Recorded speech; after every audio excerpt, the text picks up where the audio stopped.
Hello, learners. We are doing daily shy, daily learning, daily math, learning something new every day. We are in Intermediate Algebra, section 1.1, and it's the very first example. And we want to know if this equation is true for value x equals 5, and then we'll do another example value x equals 3.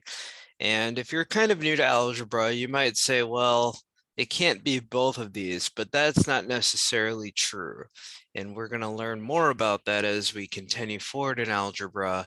But first, let's test the expression on the left-hand side with the value 5, and then we'll test the expression on the right-hand side with the value 5, and we're going to see if this works out or not.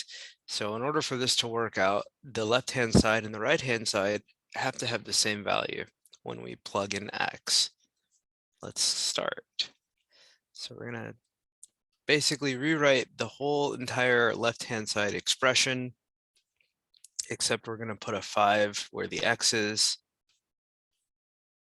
And then if you remember from beginning algebra, we have some order of operations that we can follow. I think it's easier to do the parentheses on the inside first. So 5 minus 1. And then this just means 3 times 4. And of course, that's 12. That's the left-hand side. And then the right-hand side, you'll see me write right-hand side like this. -2, plug in the 5, plus 12. And of course, -2 times 5 is going to be -10. And plus 12 equals 2.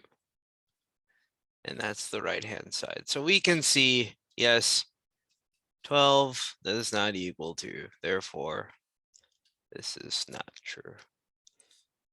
What about x equals 3?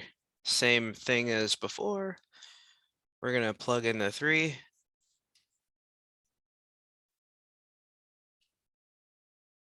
And we're going to do 3 minus 1. And that's 6. That's the left-hand side. Right-hand side, we are going to do -2 times 3 plus 12. Oh, this looks good. -6 plus 12, and that equals 6, and that's the right-hand side. So yeah, 6 equals 6, and so x equals 3 is a solution. So that's one way of determining whether a number is a solution to a linear equation. That's going to do it for this video, but stay tuned. There's going to be even more examples and more definitions.